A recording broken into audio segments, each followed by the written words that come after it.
तो कहानी की शुरुआत में हम मिकी नाम के एक आदमी से मिलते हैं जो एक घर के सामने खड़ा होता है।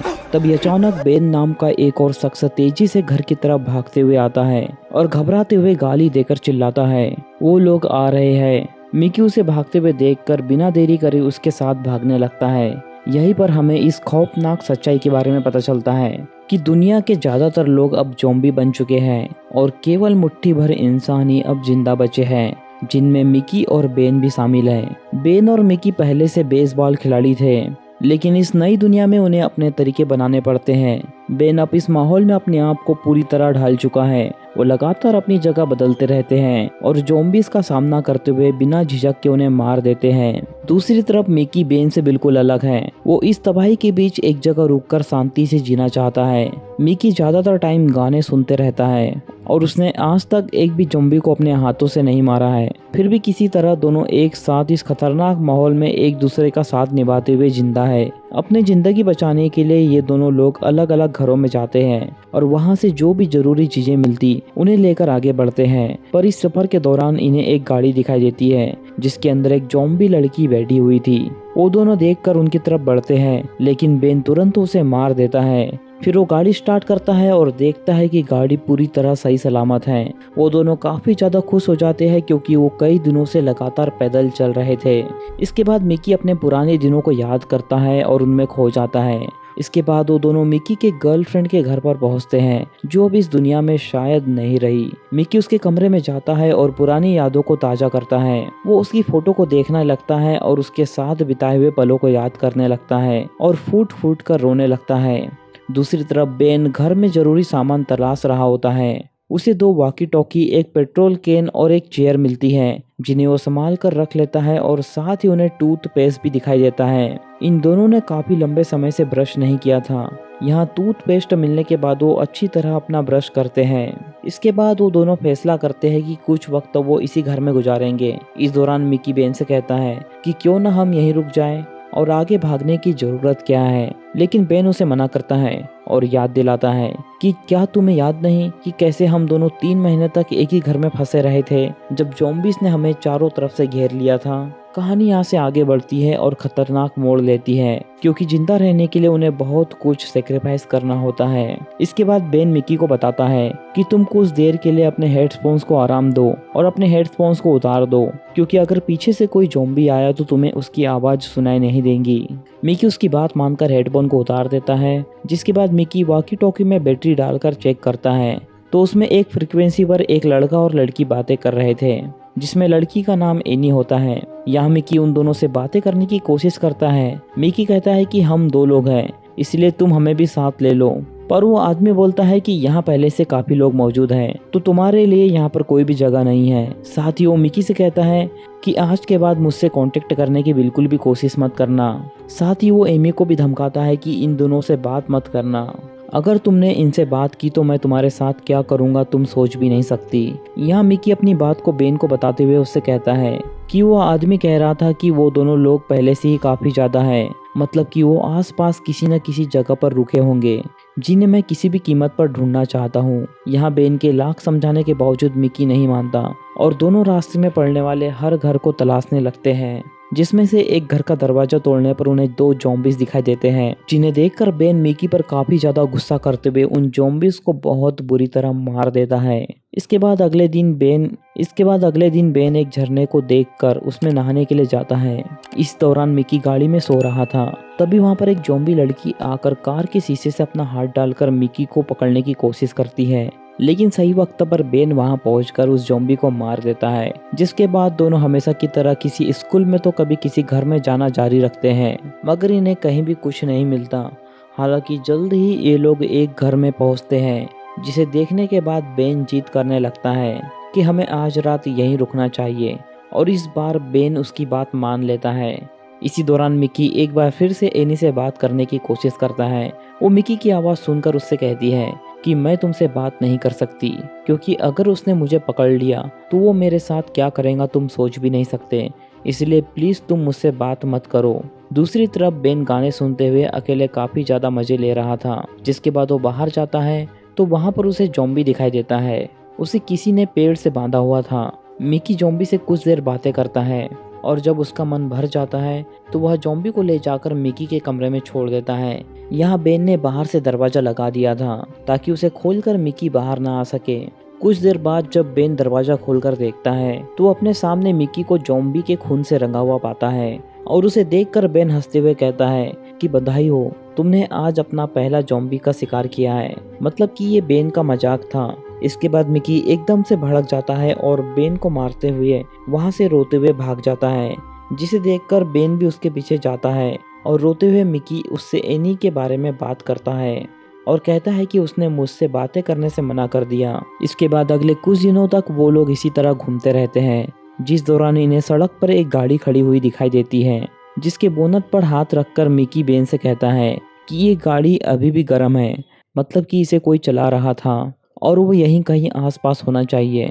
यहाँ बेन पहले उस गाड़ी से पेट्रोल निकालने की कोशिश करता है, जिसके बाद वो आवाज़ देते हुए पूछता है कि ये गाड़ी किसकी है, मगर उसके सवाल का कोई भी जवाब नहीं देता। लेकिन इसी बीच हम वहाँ पर एक आदमी को देखते हैं जिसके पास एक चाकू था और वो मिकी को चाकू की नोक पर खड़ा करके बेन से उस गाड़ी की चाबी मांगता है, जिसे ऐसा करते देखकर बेन फिर से उसे समझाने की कोशिश करता है कि हम भी तुम्हारी तरह इंसान हैं और अब तक हम ज़ॉम्बी से बचे हुए हैं, इसलिए हमें साथ मिलकर इन हालातों का सामना करना चाहिए। जिस पर वो आदमी बेन को जवाब देते हुए बोलता है कि मुझे अब किसी पर भरोसा नहीं है, क्योंकि ये गलती मैं पहले एक बार और कर चुका हूँ। उन्होंने मेरे साथ जानवरों से भी बदतर सलूक किया, इसलिए अब मुझे किसी पर विश्वास नहीं है। तुम बस मुझे अपनी गाड़ी की चाबी दे दो, नहीं तो मैं तुम्हारे दोस्तों को मार दूंगा। जब कोई बात नहीं बनती तो बेन उस आदमी के कहने पर अपनी गन को नीचे रख देता है और उस आदमी को कहता है कि चाबी गाड़ी के अंदर है। जब वह आदमी उसके दोस्तों को छोड़कर गाड़ी के अंदर चाबी चेक करने के लिए जाता है तो वहाँ पर कोई भी चाबी नहीं होती। इसके बाद बेन अपने पास से चाबी निकालकर उसे दिखाते हुए बोलता है कि चाबी मेरे पास है, और ये देखकर वो आदमी वहाँ से भागने की कोशिश करता है, लेकिन बेन पीछे से उसे गोली मार देता है, जिसके बाद वो आदमी वहीं पर मारा जाता है। इसके बाद मिकी उसे बोलता है कि वो इंसान था तो तुमने उसे क्यों मारा, जिस पर बेन उसे बोलता है कि वह तुम्हारी जान लेने वाला था और हमारी गाड़ी भी चुराने की कोशिश कर रहा था, इसलिए मैंने उसे छोड़ने का रिस्क नहीं लिया। क्या पता दोबारा मौका मिलने पर वो हमें मार डालता। दोनों बात कर रहे होते हैं तभी वहाँ पर एक गाड़ी आकर रुकती है, जिसकी तरफ बेन पॉइंट करके पूछता है। उसे गाड़ी के अंदर एक लड़की भी दिखाई देती है। साथ ही उस गाड़ी से एक आदमी बाहर निकलता है, जिस आदमी के पास एक बड़ी गन थी। वो लड़की इनसे सवाल करती है कि ये जो गाड़ी खड़ी है इसे एक आदमी चला रहा था, तो क्या तुमने उस आदमी को देखा है। इसके जवाब में बेन उसे बोलता है कि उसने मेरे दोस्तों को मारने की कोशिश की, साथ ही वह हमारी गाड़ी चुराना चाहता था, इसलिए मैंने उसे मार दिया। इस पर वो लड़की दोबारा सवाल करती है कि उसने क्या मरने से पहले तुम्हें कुछ बताया था, जिस पर बेन उसे कहता है कि उसने हमें कुछ भी नहीं बताया, बस इतना कहा कि कुछ लोगों ने हमें धोखा दिया है। ये सुनकर वो लड़की बोलती है कि ये गाड़ी उसने हमसे ही चुराई थी, इसलिए हम उसका पीछा करते हुए यहाँ पर पहुँचे, लेकिन तुमने उसे मारकर काफी अच्छा किया। इतना कहने के बाद लड़की और आदमी वहाँ से जाने लगते हैं। तभी मिकी रोककर पूछता है कि तुम एनी हो ना। ये बात सुनकर लड़की कहती है कि तुम क्या बकवास कर रहे हो। वहाँ पर मिकी कहता है कि मैंने तुमसे वॉकी टॉकी पर बात की थी, इसलिए मैं तुम्हारी आवाज़ आराम से पहचान सकता हूँ। यहाँ हमें पता चलता है कि वो लड़की कोई और नहीं बल्कि एनी ही थी, और जो आदमी उसके साथ था वो वही आदमी था जो फ़ोन पर उसे धमकी दे रहा था। एनी मिकी से बोलती है कि मैंने तुमको कितना समझाया था कि तुम मुझे कांटेक्ट करने की या मिलने की कोशिश मत करना, लेकिन तुम्हें मेरी बात समझ नहीं आई। यहाँ एनी तुरंत बेन के पैर पर गोली मार देती है और इसके बाद वो उसकी गाड़ी की चाबी झाड़ियों में फेंक देती है कि मैं यह नहीं करना चाहती थी, लेकिन तुमने मुझे यह करने पर मजबूर किया है। इतना कहने के बाद वो उस आदमी के साथ बैठकर वहाँ से चली जाती है। एनी के जाने के बाद मिकी चाबियों को झाड़ी में ढूंढने की कोशिश करता है, पर अंधेरा होने के कारण उसे चाबियां नहीं मिलती। साथ ही बेन के पैर में गोली लगने के कारण उसे काफी ज्यादा दर्द हो रहा था और वो चल नहीं पा रहा था। इसीलिए मिकी और बेन दोनों कार के अंदर ही रात गुजारने का फैसला करते हैं। यहाँ बेन उससे बार बार कह रहा था कि तुम मुझे छोड़कर चले जाओ, कम से कम तुम्हारी जान बचेंगी, लेकिन मिकी ऐसा नहीं करता और कहता है कि मैं तुम्हारे बिना यहाँ से कहीं नहीं जाऊँगा, क्योंकि हम दोनों ने हमेशा की तरह इस स्थिति का सामना किया है और कोई ना कोई रास्ता निकालकर हम बच जाते हैं। इसके बाद वो दोनों कार को अंदर से लॉक कर लेते हैं और सोने की कोशिश करते हैं। लेकिन तभी बहुत सारे ज़ॉम्बीज़ वहाँ पर उन्हें आते हुए दिखाई देते हैं, जिन्हें देखकर मिकी बोलता है कि हमें जल्दी से भागना होगा। पर बेन उससे कहता है कि तुम भूल गए कि मेरे पैर में गोली लगी है, मैं चाहकर भी तुम्हारे साथ नहीं भाग सकता, तुम यहाँ से भागकर अपनी जान बचा लो।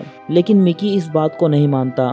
इस दौरान हम देखते हैं कि गाड़ी को चारों तरफ से ज़ॉम्बीज़ ने घेर लिया है, इसलिए दोनों चुपचाप वहीं पर सो जाते हैं। जहां सुबह उठने पर वो दोनों देखते हैं कि ज़ॉम्बीज़ कहीं नहीं गए हैं। उन ज़ॉम्बीज़ से परेशान होकर मिकी सारे शीशों को कंबल से ढक देता है। यहाँ बेन मिकी पर गुस्सा करते हुए कहता है कि आज हम यहाँ पर तुम्हारी वजह से फंसे हुए हैं। अगर तुम उस लड़की के पीछे पागल नहीं होते तो वो लोग ऐसा नहीं करते। यहाँ मिकी अपनी गलती मान लेता है और साथ ही बेन से कहता है कि क्या तुम फिल्मों की तरह कोई जुगाड़ करके कार को चालू नहीं कर सकते। तभी बेन उसे कहता है कि यह सिर्फ फिल्मों में अच्छा लगता है, क्योंकि अगर ऐसा करते हुए हमसे कोई गलती हो गई तो कार कभी भी स्टार्ट नहीं होगी, इसलिए तुम्हें बाहर जाकर चाबी ढूंढनी ही होगी। एक दो दिन वो लोग इसी तरह गाड़ी में बिताते हैं। इसके बाद उनका पानी भी खत्म हो रहा था, ज़ॉम्बीज़ भी अब ज्यादा आ चुके थे, इसलिए मिकी प्लान बनाता है कि मैं सनरूफ से बाहर जाकर गाड़ी की चाबी ढूंढने की कोशिश करूंगा और तुम यहीं रुककर मेरा इंतजार करना। तब बेन उससे कहता है कि अगर तुम्हें चाबी ना मिले तो तुम उसी वक्त वहां से भाग जाना,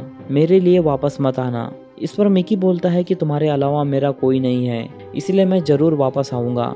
इतना कहने के बाद वो सनरूफ से बाहर चला जाता है। इस दौरान थोड़ी देर बाद बेन को अकेलापन महसूस होने लगता है। वो काफी परेशान होता है कि मिकी अभी तक वापस नहीं आया, लेकिन उसका इंतजार करने के अलावा उसके पास कोई भी ऑप्शन नहीं था। काफी देर हो जाने के बाद बेन को एक पल के लिए लगता है कि मिकी उसे छोड़कर भाग गया है, लेकिन तभी उसे मिकी की आवाज सुनाई देती है। बेन उसके लिए तुरंत सनरूफ का दरवाजा खोल देता है। इसके बाद मिकी कार के अंदर वापस आ जाता है, जिसे देखकर बेन बहुत ज्यादा खुश होता है और पूछता है कि क्या तुम्हें चाबी मिल गई। जिस पर मिकी उसे रोते हुए अपना हाथ दिखाता है, जिस पर ज़ॉम्बी के काटने का निशान था। ये देखकर बेन बहुत ज्यादा शॉक हो जाता है। वह मिकी के ऊपर गन पॉइंट करके बोलता है कि उसे गाड़ी से बाहर जाना होगा, मगर मिकी उसे बार बार एक ही बात बोलता है कि मेरी मदद करो। बेन यहाँ मिकी से कहता है कि मैं अपने दोस्तों को ज़ॉम्बी में बदलते हुए नहीं देख सकता, इसीलिए ना चाहते हुए मुझे तुम्हें मारना होगा। और इतना कहने के बाद वो ट्रिगर दबा देता है, जिससे मिकी की मौत वहीं पर हो जाती है। बेन अपने दोस्तों के लिए काफी ज्यादा दुखी था। इसके बाद बेन वॉकी टॉकी ऑन करके बोलता है कि मुझे पता है कि तुम मेरी बात सुन रही हो, तुम्हारी वजह से आज मैंने अपने दोस्तों को खो दिया, जिसके साथ मैं पिछले कई महीनों से था। इस दुनिया में हम दोनों ही एक दूसरे का सहारा थे। क्या तुम जानती हो, हम 3 महीने एक घर के अंदर इसी तरह फंस गए थे। अगर मैं वहाँ से निकल सकता हूँ तो यहाँ से भी निकलने की काफी कोशिश करूँगा। अगर मैं यहाँ से निकलने में कामयाब हो गया तो मैं तुम्हें जिंदा नहीं छोड़ूंगा। अगर मैं यहाँ से नहीं निकल पाया तो मैं खुद को गोली मार लूंगा। इसके बाद बेन पीछे के दरवाजे से चुपचाप बाहर निकलने की कोशिश करता है, जिसके साथ अगले ही पल हम उसे बेसबॉल के साथ देखते हैं, जहां बेन लंगड़ाते हुए चल रहा था, जिसका कई सारे ज़ॉम्बीज़ पीछा कर रहे थे। और इसी के साथ ये मूवी यहीं पर ख़त्म हो जाती है। तो दोस्तों, अगर आपको इस मूवी की एक्सप्लेनेशन अच्छी लगी हो तो इस वीडियो को लाइक और चैनल को सब्सक्राइब कर दीजिए। बाकी मैं मिलूंगा आपसे नेक्स्ट वीडियो में, तब तक के लिए love you, take care, bye bye.